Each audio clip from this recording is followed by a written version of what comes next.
Bom dia a todos.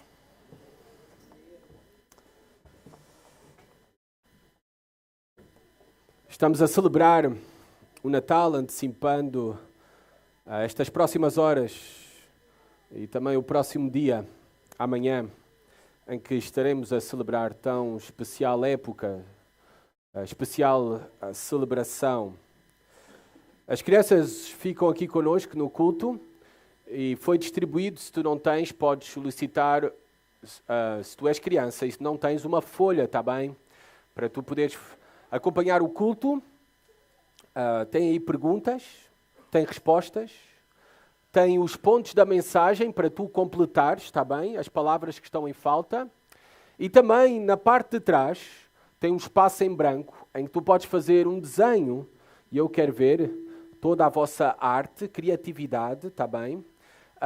Ao final, entreguem-me a folha, quero ver os vossos desenhos.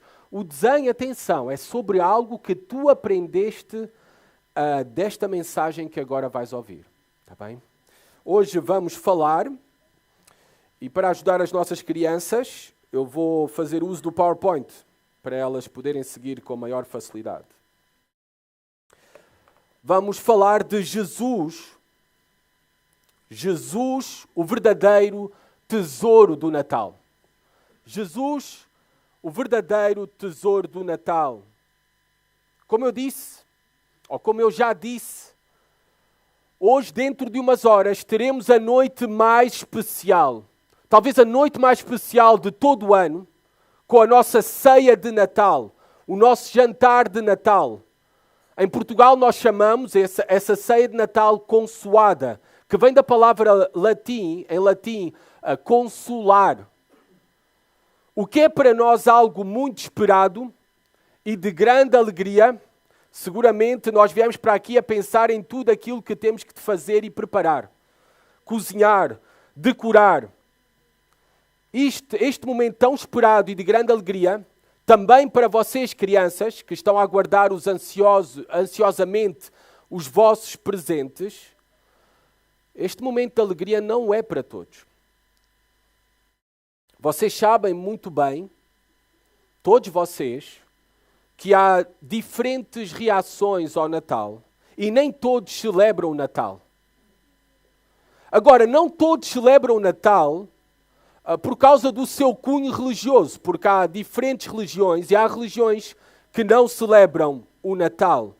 Testemunhas de Jeová, por exemplo, não celebram o Natal, muçulmanos não celebram o Natal e até dentro dos evangélicos há muitos que não celebram o Natal, o consideram como uma festa de tradição pagã. Mas sem pensar nestas questões religiosas e culturais, nós temos que pensar fundamentalmente das questões do coração pela qual muitos não celebram o Natal. Eu lembro muito bem, quando eu trabalhava ali no call center da Portugal, a antiga Portugal Telecom, lembro muito bem de dois ex-colegas que eu tinha próximos a mim no meu departamento. Enquanto chegava esta altura do Natal, eles confessavam abertamente que era a época do ano que mais odiavam. Abertamente. E não tinha nada a ver com questões religiosas. Apenas não gostavam do Natal, para eles era tudo hipocrisia, desperdício, consumismo, materialismo. Eles comportavam-se nesta época, e quando todos nós estávamos animados com o Natal e alegres com o Natal, fazíamos até troca de prendas lá entre os colegas, amigo secreto e tudo isto, eles não queriam participar e na verdade até parece que queriam desencorajar o mesmo, comportando-se como o vosso conhecido, crianças, o vosso conhecido rabugento Grinch, que faz tudo para acabar com o Natal dos cidadãos da Quenlândia. Bem, vocês sabem que na história, crianças, houve e tem havido e continua a haver uma espécie de Grinch que odeiam o Natal e querem destruir o Natal. E foi assim, digamos, desde o nosso primeiro Natal. Nós já ouvimos falar que Natal significa nascimento.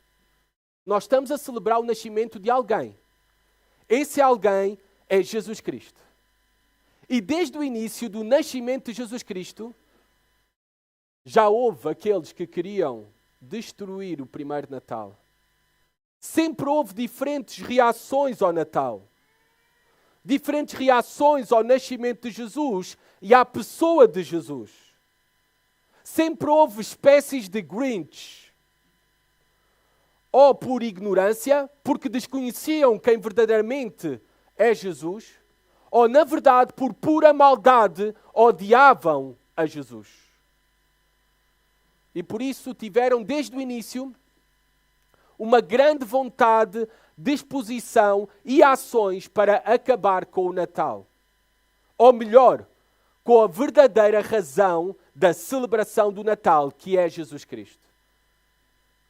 Mas também houve, tal como muitos de nós, e eu espero que todos de nós que estão aqui presentes, aqueles que no primeiro Natal, de quem menos se esperava,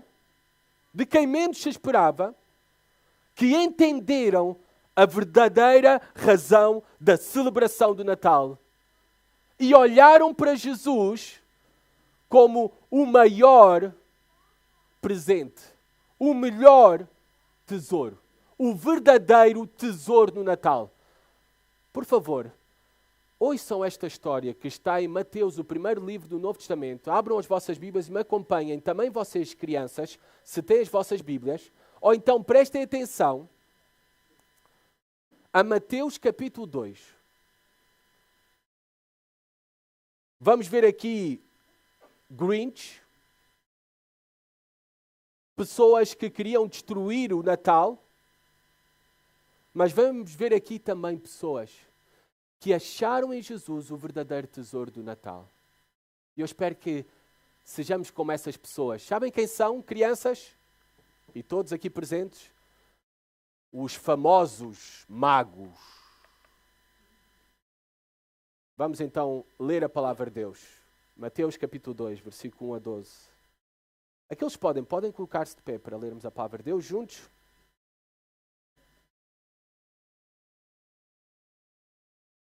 Diz assim a palavra de Deus. Tendo Jesus nascido em Belém da Judeia, em dias do rei Herodes, eis que vieram os magos do Oriente a Jerusalém e perguntavam: onde está o recém-nascido rei dos judeus? Porque vimos a sua estrela no Oriente e viemos para adorá-lo. Tendo ouvido isso, alarmou-se o rei Herodes e com ele toda a Jerusalém. Então, convocando todos os principais sacerdotes e escribas do povo, indagava deles onde o Cristo deveria nascer. Em Belém da Judeia, responderam eles, porque assim está escrito por intermédio do profeta: e tu, Belém, terra de Judá, não és de modo algum a menor entre as principais de Judá, porque de ti sairá o guia que há de apacentar a meu povo, Israel. Com isto, Herodes, tendo chamado secretamente os magos, inquiriu deles com precisão quanto ao tempo em que a estrela aparecera. E enviando-os a Belém, disse-lhes: ide informar-vos cuidadosamente a respeito do menino, e quando o tiverdes encontrado, avisai-me, para eu também ir adorá-lo. Depois de ouvirem o rei, partiram. E eis que a estrela que viram no Oriente os precedia, até que, chegando, parou sobre onde estava o menino. E, vendo eles a estrela, alegraram-se com grande e intenso júbilo. Entrando na casa, viram o menino com Maria, sua mãe. Prostrando-se, o adoraram e, abrindo os seus tesouros, entregaram suas ofertas, ouro, incenso e mirra, sendo por divina advertência prevenidos em sonho para não voltarem à presença de Herodes. Regressaram por outro caminho à sua terra. Podem sentar-se, por favor.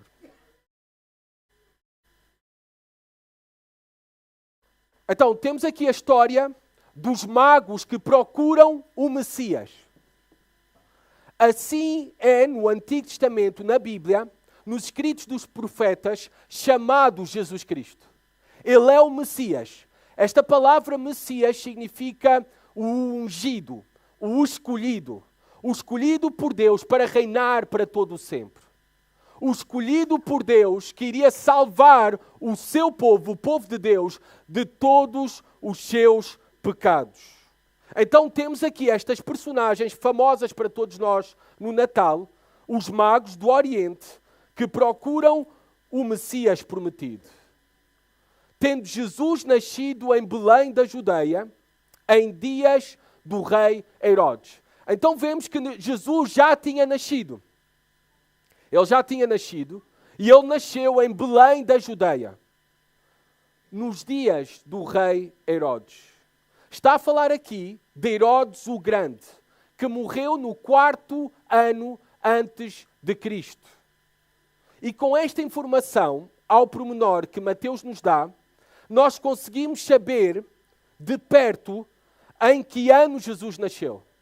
Nós não podemos ter certeza em relação ao mês em que nasceu, ao dia em que nasceu, mas nós podemos estar muito próximo do ano, efetivamente, que Jesus Cristo nasceu. Portanto, se Herodes o Grande morreu no 4º ano antes de Cristo, Jesus realmente então nasceu ou no 5º ou 6º ano antes de Cristo. Com a maneira de datarmos o calendário que eu estou a usar, o calendário gregoriano. Jesus nasceu em Belém. Este pormenor também é muito interessante. Vocês sabem o que é que significa Belém? Significa casa de pão. Casa de pão. Agora, pensemos em que Jesus nasceu na casa de pão, em Belém. E que Jesus se apresentou ao longo da sua vida e do seu ministério como o pão da vida. O pão da vida não é porque, como a minha filha na sexta-feira estava a perguntar, não é, à volta da mesa, quando eu disse isso mesmo, que Jesus Cristo é o pão da vida, ela pensou, então quer dizer que nós podemos comer a Jesus? Mas Jesus usa esta ilustração, esta imagem que ele é o pão da vida, porque pão naquela cultura ainda hoje significa nutrição, significa, nós sabemos que pão é alimento. Pão é provisão de Deus para nós, de tudo aquilo que nós necessitamos. E Jesus é aquele que nós necessitamos, é o pão da vida para saciar as nossas almas da fome que temos do perdão dos nossos pecados, da justiça, de sermos justos, de sermos perdoados. E também só em Jesus as nossas almas podem ser satisfeitas. Somente em Jesus nós podemos ter vida e vida em abundância, vida eterna. Somente em Jesus também nos podemos alimentar das suas palavras para termos a vida de Deus e experimentarmos a vida de Deus aqui e agora e para todo o sempre. Por isso ele é o pão da vida, Jesus. E apresentam-nos então estas famosas personagens. Eis que vieram uns magos do Oriente a Jerusalém. Olhem, vocês sabem, crianças também, vocês sabem que a celebração de Natal está envolta também em muitos mitos de Natal que ouvimos por aí. E nós cremos nesses mitos que ouvimos como 100% verdadeiros. Mas a verdadeira história do Natal está na Bíblia. Então devemos prestar atenção. É a Bíblia e lemos mais a nossa Bíblia para a conhecer. E um desses mitos de Natal é sobre os magos, sobre estas famosas personagens do Natal. Há muitas crenças erradas sobre os mesmos. Talvez tu até agora vais ouvir algumas crenças erradas sobre os mesmos que tu pensavas que eram verdadeiras. Não sintas vergonha, está bem? Apenas que isso possa ajudar-te a motivar-te, a motivarmos a lermos mais a Bíblia, a palavra de Deus, para conhecermos a verdadeira história de Natal, a verdade de todas as coisas. De todos os evangelhos que falam de Jesus Cristo e da história do nascimento, da vida, da morte, da ressurreição e ascensão de Jesus Cristo, Mateus, Marcos, Lucas e João, Mateus é o único que registra esta história da visita dos magos. Então, tudo o que há para saber sobre estas personagens, os magos, está aqui no Evangelho de Mateus.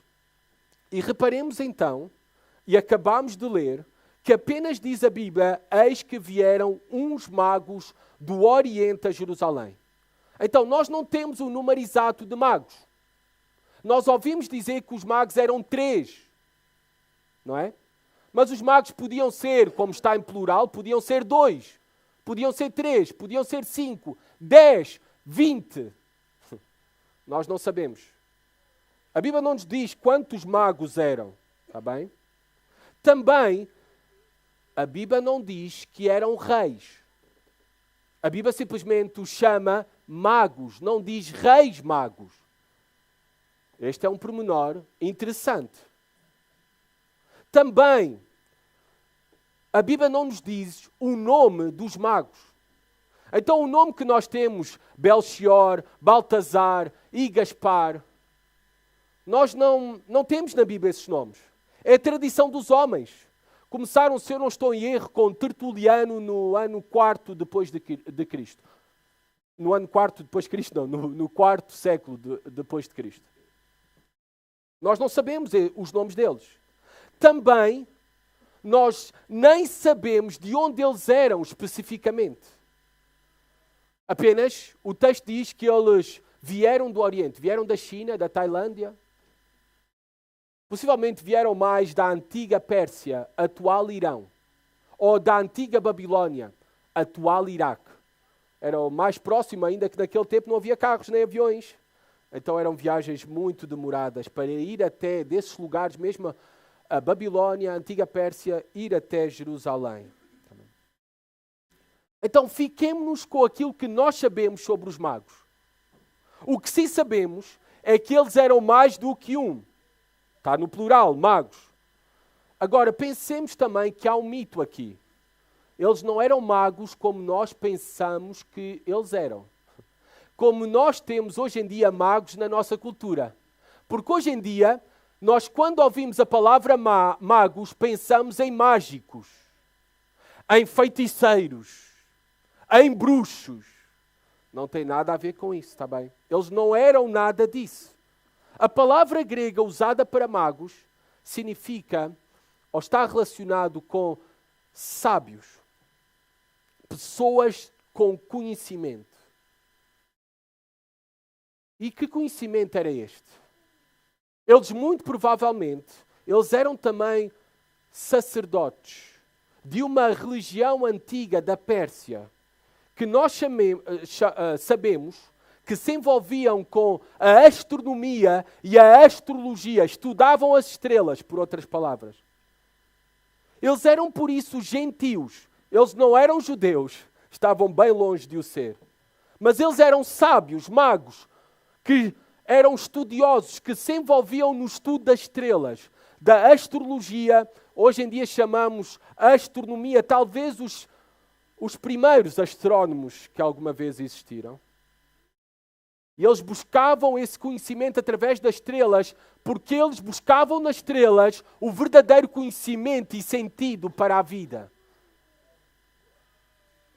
Há também inúmeros registros de antigos astrólogos da antiga Pérsia que interpretavam fenómenos astronómicos, olhavam para as estrelas como anúncio do nascimento de reis. Então aqui estamos os magos como sábios, pessoas que estudavam as estrelas, que queriam nas estrelas encontrar o verdadeiro sentido da vida. Magos também sábios podem muito ter sido conselheiros de uma corte real na Pérsia ou na Babilónia. Pensemos em Daniel também. Sábios que estavam ali para aconselhar o rei, os assuntos do rei. E eles podem muito bem ter sido como Daniel.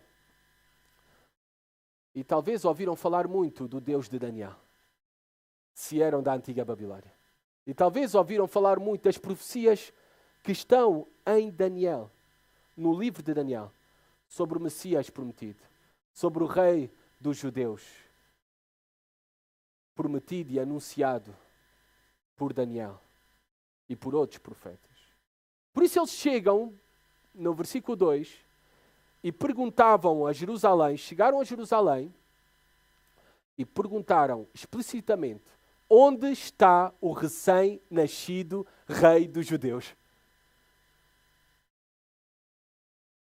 Reparem, este acontecimento deu-se após o nascimento de Jesus. Então, outro mito de Natal que temos é que os magos visitaram Jesus muito próximo do dia em que ele nasceu. Ou nessa mesma noite em que ele nasceu, muitos pensam. Mas não. Os magos visitaram Jesus possivelmente 1 ano depois ou 2 anos depois do seu nascimento. Sabemos isso, sabem porquê?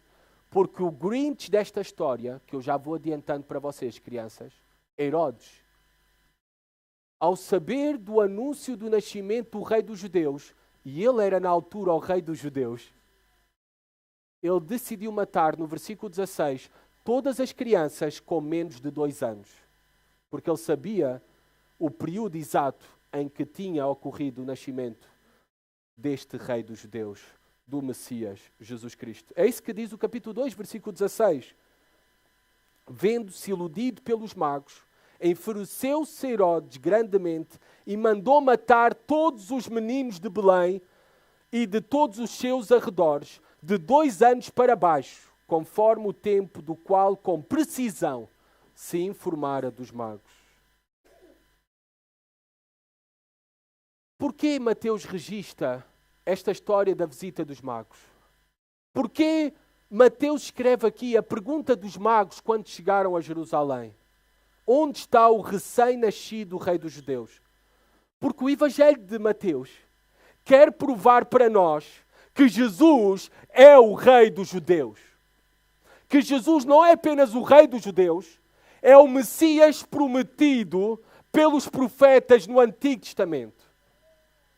É o Salvador anunciado há centenas e centenas de anos atrás e que já nasceu e que já veio. E é a razão pela qual nós celebramos o Natal. É a razão pela qual existe o Natal. É Jesus Cristo, o Rei dos Reis, o Senhor dos Senhores, o Salvador do mundo. Reparem que os magos dizem que como é que chegaram a Jerusalém? Como é que chegaram a saber do nascimento de Jesus? Porque vimos a sua estrela. Vimos a sua estrela. Interessante que eles dizem, vimos uma estrela. Eles não disseram, vimos uma estrela. Eles disseram, vimos a sua estrela. Algo único, especial, fora do comum para aqueles homens conhecedores de astronomia. A sua estrela talvez até é uma referência a uma profecia que temos em Números 24, 17. Não é preciso de abrir, mas alguém está a tomar notas, em que fala dessa estrela. Dessa estrela que virá de Jacó. Esse que iria nascer, que é Jesus Cristo. Agora, o que é que aconteceu aqui? Esta estrela que guiou os magos desde o Oriente até Jerusalém e até Belém, ao local exato onde nasceu Jesus Cristo. Há muitos que dizem que esta estrela, este fenómeno, foi uma conjunção planetária entre Saturno e Júpiter. Há outros que dizem que foi a cauda de um cometa. Há outros que dizem que foi uma supernova. Eu fico com aquilo que parece-me mais racionável olhando para as Escrituras. Este brilho intenso, identificado como uma estrela pelos magos, foi algo simplesmente sobrenatural que ocorreu ali. Porque nós vemos que esta estrela se comporta às vezes como uma estrela, mas no relato também se comporta como se não fosse uma estrela. Foi algo simplesmente sobrenatural. E sendo astrónomos ou astrólogos, estes homens, eles tinham a sua ocupação, a sua dedicação era o reconhecimento, era o estudo das estrelas. E assim facilmente identificaram que aquele brilho nos céus era algo fora do comum, era um sinal extraordinário dos céus e que o mesmo era algo milagroso, extraordinário, que Deus usou para guiar os magos até ao local do nascimento de Jesus Cristo. Possivelmente os magos não seguiram uma estrela, como dizem os jovens, à toa. Não foi simplesmente por ser algo extraordinário que vamos seguir. Eles sabiam o que estavam a seguir. Sabiam, quando entraram em Jerusalém, que aquela estrela os guiaria ao rei dos judeus. Então, de alguma maneira, eles estudavam as estrelas, mas talvez eles estudavam as Escrituras. Ou eles ouviram a palavra de Deus, dos profetas. Ou talvez até receberam uma revelação direta de Deus. Que aquela estrela os iria guiar ao rei dos judeus, ao Messias prometido, ao Salvador do mundo. E por isso, o que vemos aqui, através deste acontecimento, é o agir extraordinário de Deus. Sabem, o mais impressionante nesta história não é a estrela e os magos terem seguido uma estrela. O mais extraordinário desta história para mim é que vemos que o agir de Deus vai além do que pensamos. O agir de Deus vai além das fronteiras. O agir de Deus não é apenas para os judeus. O agir de Deus não era para apenas aqueles que estavam em Belém ou em Jerusalém. O agir de Deus é para as nações. É para aqueles que estavam no Oriente, em que Deus também lhes falou e os trouxe para Ele. Isto é o mais impressionante do Natal. É que o Natal é para todos. O Natal ultrapassa barreiras, culturas, etnias, línguas. Jesus Cristo veio para todos. Isso é o mais extraordinário. A estrela é secundária. É o agir de Deus da maneira mais improvável e com os mais improváveis, Deus a alcançá-los. A magos, a estudiosos das estrelas, a sacerdotes religiosos pagãos, e Deus a alcançá-lo com a sua graça e a revelar-lhes o Salvador Jesus Cristo. Isto também deixa uma grande lição para nós. Deus sempre está a agir, mesmo quando nós não vemos. E Deus não age das formas que nós esperamos que Ele haja. A história dos magos nos ajuda a olharmos para isso mesmo. Aqueles que pensamos que estão longe de Deus, Deus pode trazer para próximo dele. Tal como fez com estes magos. Que essa seja também uma grande confiança e esperança para ti este Natal. Para compartilhares o Evangelho àqueles que estão longe de Deus. Aos teus familiares, aos teus amigos. Àqueles que pensam que já não há salvação alguma para eles. Que é impossível. Para Deus nada é impossível. O Natal é a prova disso mesmo. Reparem o que disseram mais os magos. Onde está o rei dos judeus? Viemos para adorá-lo. O Natal, tal como nós já cantamos, não é sobre o nascimento de um bebê qualquer. Não é o nascimento de mais um bebê. É o nascimento de o bebê. O Messias prometido. O Salvador prometido. O nascimento de alguém, o único, que é digno de adoração. Digno que entreguemos as nossas vidas. Digno de toda a nossa reverência e sacrifício. Tal como esses magos que saíram do Oriente para seguir uma estrela, para vir vê-lo e adorá-lo somente. Não para receber nada dele. Esta deve ser a nossa postura para com o nosso Senhor e Salvador Jesus Cristo. E reparem, eles estão tão convencidos de quem é Jesus Cristo, que eles entram em terra estrangeira e diante do rei estrangeiro, diante do rei dos judeus naquela altura, perguntam, onde está o rei dos judeus? Viemos para adorá-lo. Nós até podemos dizer que os magos aqui estavam a agir de forma inocente. Com esta atitude que lhes podia muito bem custar a vida. Deixem-me falar do Grinch que está nesta história. Herodes. A preocupação dos magos em tal afirmação, onde está o rei dos judeus, viemos para adorá-lo, não era apenas com o Império Romano que dominava naquela época, com César, que era o único soberano daquele tempo. A preocupação também imediata com os magos em tal afirmação era com o próprio Herodes. A quem fizeram esta pergunta? Onde está o rei dos judeus? Herodes o Grande, este homem, reinou cerca de 40 anos na Judeia. Foi constituído por consentimento dos romanos como rei da Judeia. Este homem, nos seus primeiros cerca de 30 anos de governo, fez obras impressionantes. Uma delas, por exemplo, a reconstrução do Templo de Jerusalém, chamado como o Templo de Herodes. Uma dimensão impressionante, maior que o Templo de Salomão. Maior que o Templo de Salomão. Este homem, por onde tu passas, e se tens a oportunidade de visitar Israel, tu vais ver aquedutos. Tu vais ver pistas de desporto. Tu vais ver ainda grandes infraestruturas. Todas elas construídas por Herodes o Grande.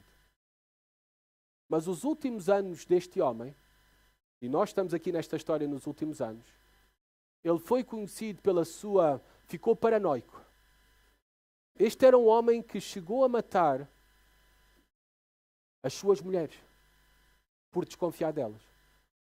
Chegou a matar os seus próprios filhos, sem piedade.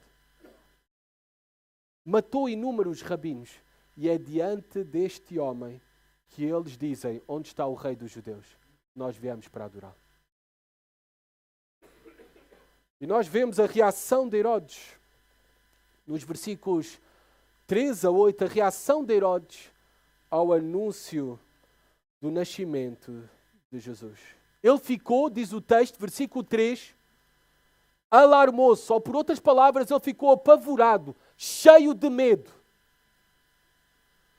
Reparem, quando ele ouviu que tinha nascido o rei dos judeus, o Messias, ele ficou com medo de perder o trono, o poder, que ele tinha insistido tanto no mesmo.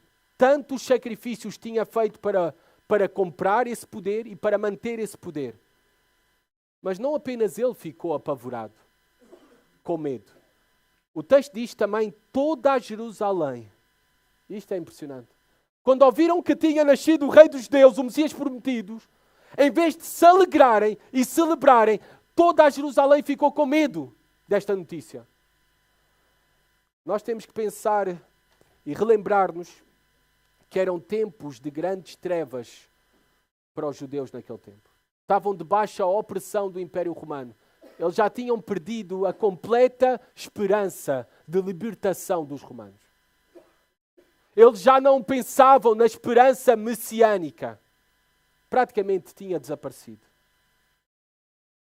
César era o absoluto sobre eles, e qualquer oposição a César ou revolta a César, eles sabiam, como já tinha acontecido várias vezes e como iria acontecer no futuro, que eles seriam barbaramente reprimidos.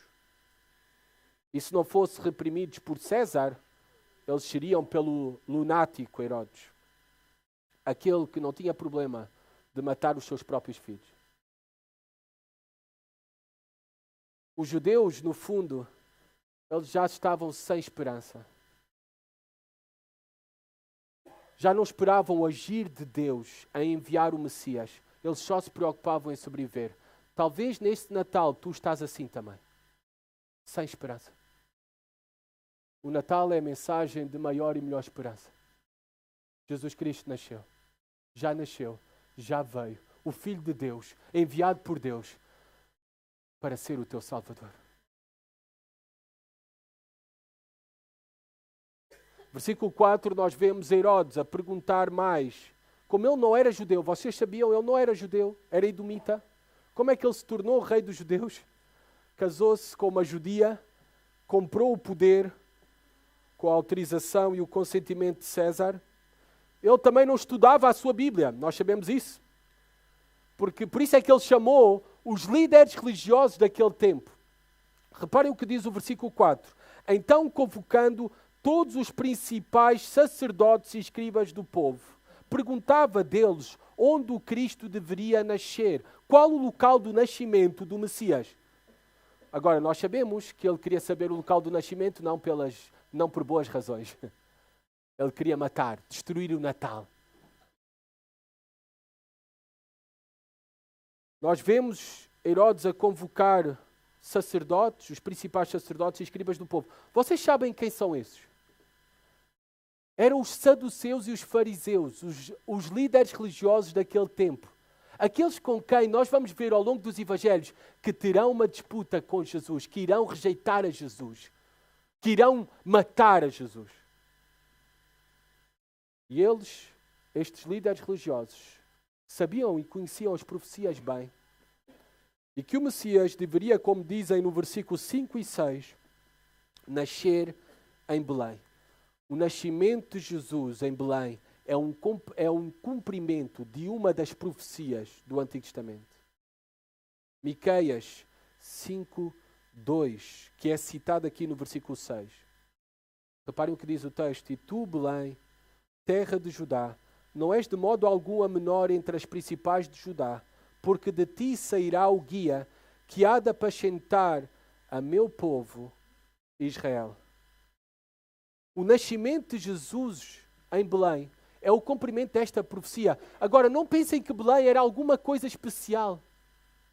Não era uma grande cidade, nem podia ser chamada vila. Era uma pequena aldeia que foi predito por Miqueias cerca de 700 anos antes do nascimento de Jesus Cristo, que o Messias iria nascer ali.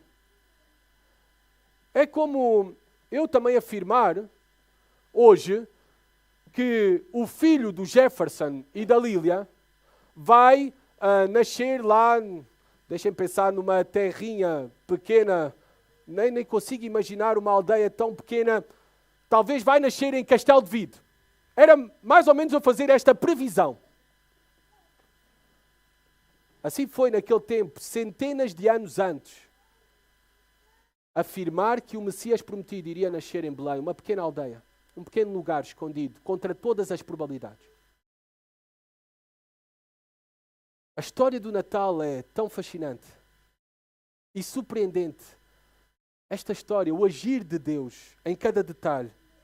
E é completamente contrária àquilo que talvez nós gostaríamos e esperaríamos.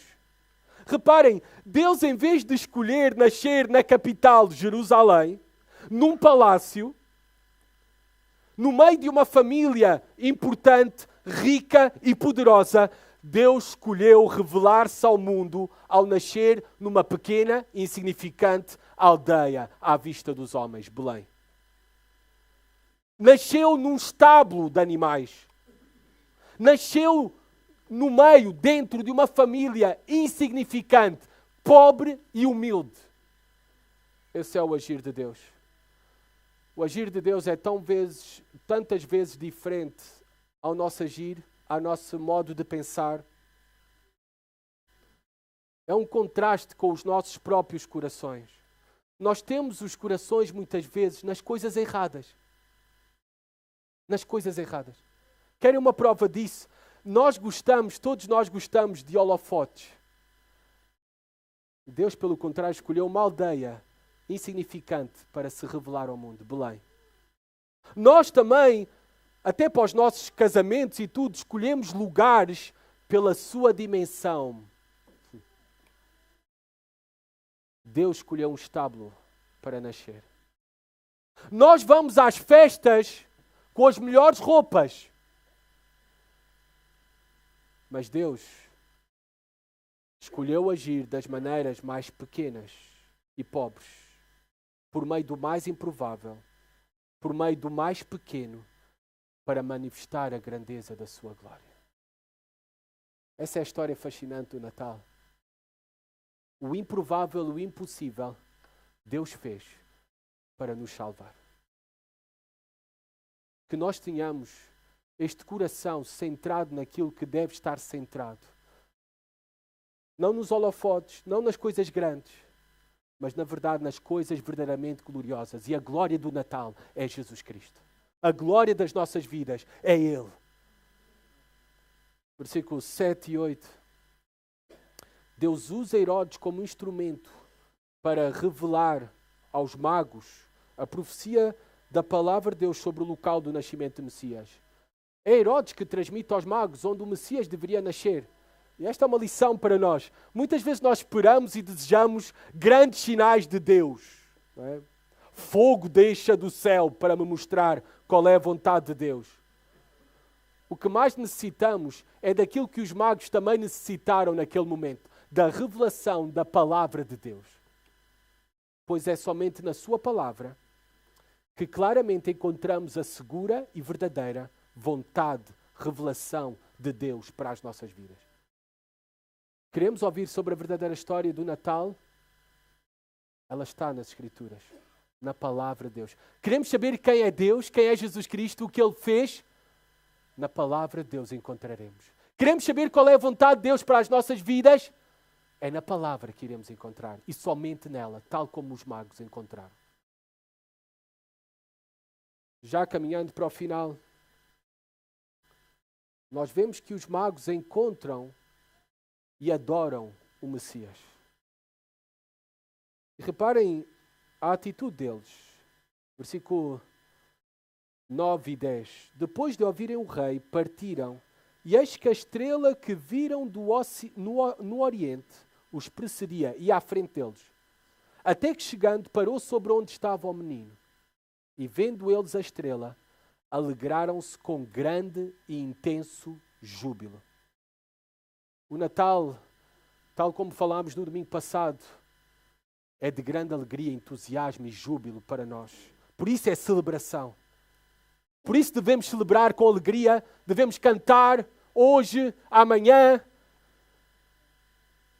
por causa, tal como aqueles magos que chegaram a conhecer a Jesus Cristo, o Salvador prometido, nós agora também podemos, nós aqueles que já conhecemos a Jesus Cristo como nosso Senhor e Salvador, e muito melhor do que os magos, podemos ter ainda uma maior alegria e entusiasmo para celebrar o Natal, mas além disso, para viver, para o adorar.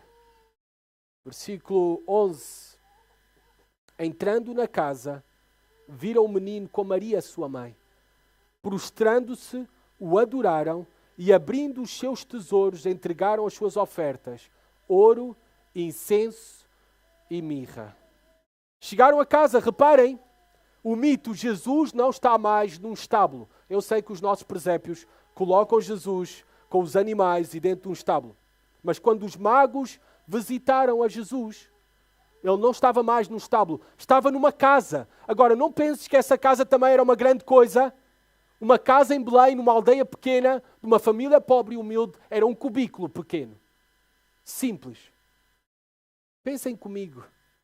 O que é que os magos estariam a pensar naquele momento?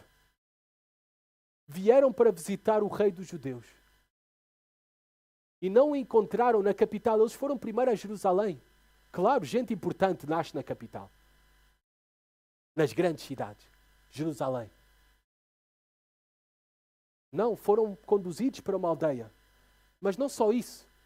Para uma casa pequena, humilde, simples. O Messias prometido. Talvez esta seria a nossa reação. O quê? Tanto para isto? Caminhei isto tudo, andei isto tudo, arrisquei tanto para isto, para vir até este lugar. Seguramente aqui não está nenhum rei. Seguramente iríamos talvez até desprezar. Mas nós vemos que não foi isso que aconteceu. Com os magos, eles viram a verdadeira glória do Natal. Eles conheceram a verdadeira glória do Natal.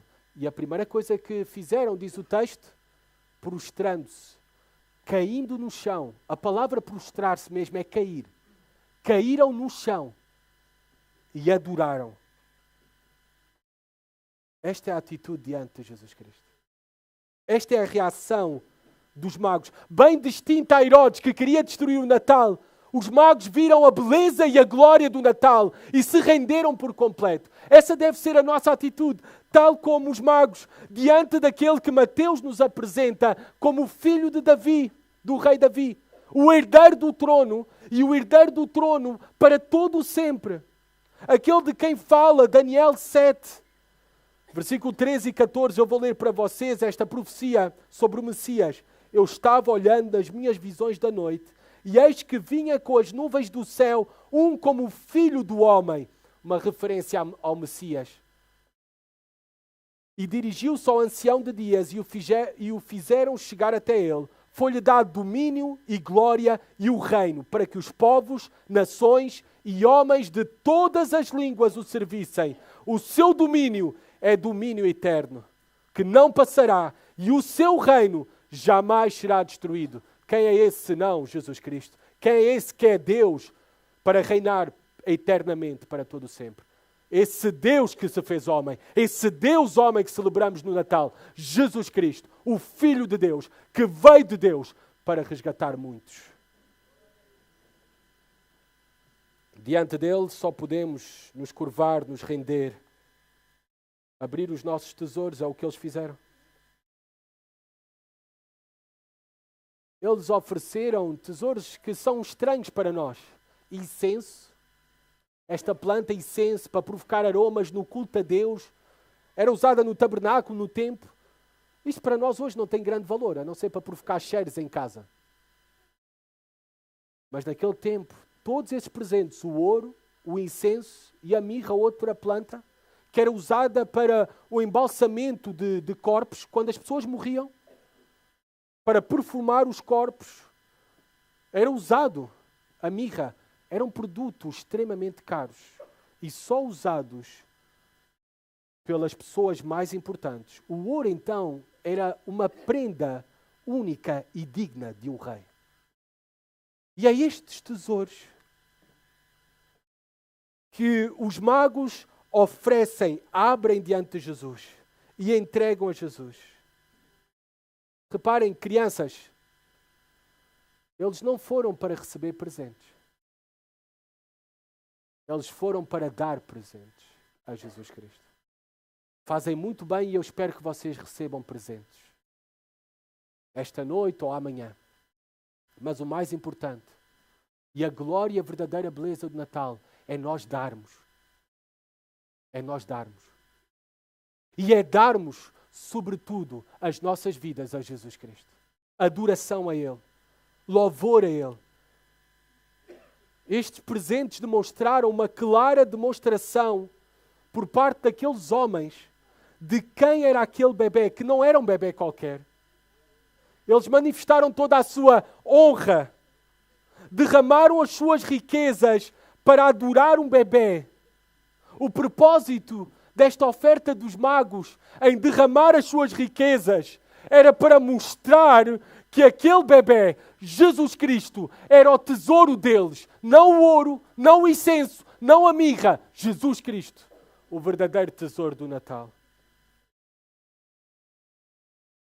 Que nós possamos ter a Jesus Cristo como o verdadeiro tesouro do Natal. Como o tesouro das nossas vidas. Como o maior e melhor presente que Deus já nos deu. E que tal como os magos, que tenhamos esta mesma atitude e disposição de adorá-lo, de alegrarmos-nos com Ele e de entregarmos as nossas vidas a Ele. Versículo 12. Sendo por divina advertência prevenidos em sonho para não voltarem à presença de Herodes, regressaram por outro caminho à sua terra. Termina aqui a história dos magos para nós. E esta história termina da mesma forma como começou. A providência de Deus em guiar os magos até Jesus e a providência de Deus em salvar os magos de uma morte certa por parte de Herodes.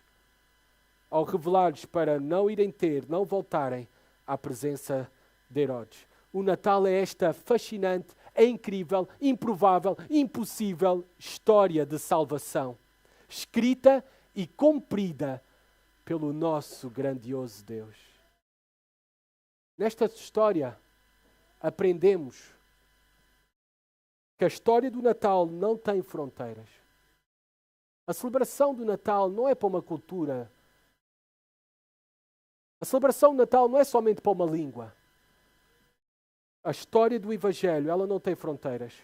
A história sobre quem é Jesus Cristo é para todos os homens e todas as mulheres. Ele veio para todos, judeus e gentios, e Mateus dá-nos prova disso mesmo. Gentios vieram para conhecer o Salvador e o Senhor. Este é o desejo de Deus. Deus deseja salvar todas as nações, todos os povos, todas as línguas, todas as etnias. Deus não faz acepção de pessoas. Por isso proclamemos o Evangelho a todos. Especialmente aproveitemos hoje e amanhã para o fazer. Também a história do Natal é sobre Jesus. É sobre Jesus. Quem é Jesus? Eu fiz esse exercício com vocês no domingo passado preguei no início de Lucas e depois fomos ao final de Lucas e vimos a conexão. Agora reparem como no Evangelho de Mateus ocorre a mesma coisa. O início de Mateus apresentando a Jesus Cristo como o Deus conosco, o Emmanuel, o Rei. E reparem como é que termina as últimas palavras no Evangelho de Mateus. Vamos a Mateus 28. Aquele texto tão conhecido para nós.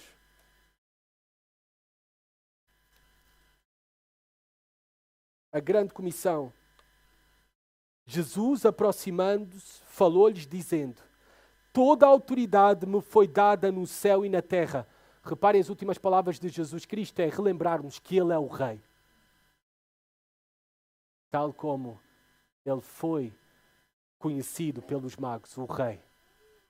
Mas mais, ide, portanto, fazei discípulos de todas as nações, batizando-os em nome do Pai, do Filho e do Espírito Santo, ensinando-os a guardar todas as coisas que vos tenho ordenado. E se Ele é o Rei das nossas vidas, nós devemos obedecer aos seus mandamentos.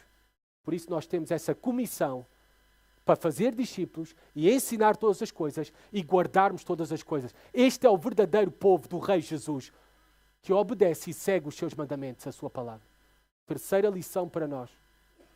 E eis que estou convosco todos os dias até à consumação.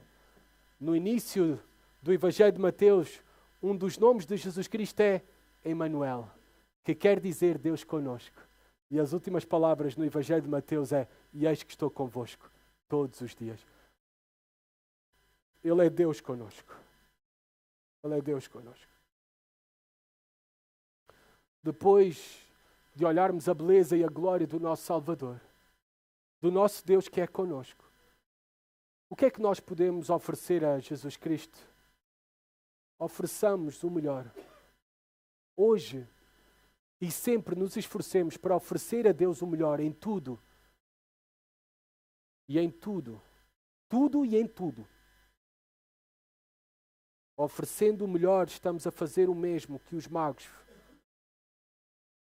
Reconhecendo que Ele é que é verdadeiramente o nosso tesouro. O Natal é uma história fascinante. Mas sabem, este brilho do Natal somente será cativante para a tua alma. A glória maior do Natal somente será para ti que estás aqui, ou para ti que estás a assistir pela internet. Somente quando encontrares este Rei pessoalmente, como os magos o encontraram. Somente esta história fascinante nos irá atingir profundamente e completamente, nos transformar, quando nós tivermos um encontro pessoal com Jesus Cristo, tal como os magos tiveram. E quando assim for, não irá restar que outra coisa de fazer aquilo que eles fizeram: cair de joelhos, entregando a nossa vida a Ele. Quando nós vemos a glória de quem é Jesus Cristo, o Senhor e o Salvador, seguramente então as nossas almas irão adorar e viver para Jesus. E Ele será o verdadeiro brilho do Natal, o verdadeiro brilho das nossas vidas, o verdadeiro tesouro das nossas vidas. E somente assim, quando Ele for tudo isto para nós, e somente isto para nós, é que iremos experimentar verdadeiramente um Feliz Natal. E é esse Feliz Natal que eu quero que desfrutemos e que tu possas desfrutar de todo o teu coração. Um Feliz Natal com Jesus. Vamos orar. Senhor, obrigado pela esta história maravilhosa e gloriosa. Obrigado por Jesus Cristo. Obrigado, Senhor, porque o Natal é sobre dar. Tu já deste o teu Filho por nós. E agora também nós nos devemos dar-nos a Ele de todo o nosso coração. Tal como fizeram os magos, Pai. Senhor, no meio de tantas distrações, Senhor, que nos possamos focar naquele que é o verdadeiro brilho e glória do Natal e das nossas vidas, Pai. Jesus Cristo. Senhor, que a nossa maior esperança e confiança para, na verdade, sermos verdadeiramente felizes e viver verdadeiramente um Feliz Natal, seja, Senhor, de cada um dos corações aqui presentes, ter a Jesus Cristo como o verdadeiro presente, o verdadeiro tesouro das suas vidas. É isso que eu te peço, no nome de Jesus. Amém.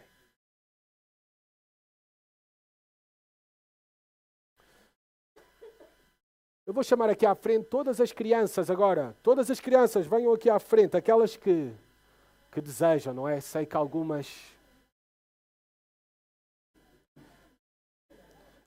não gostam de exposição.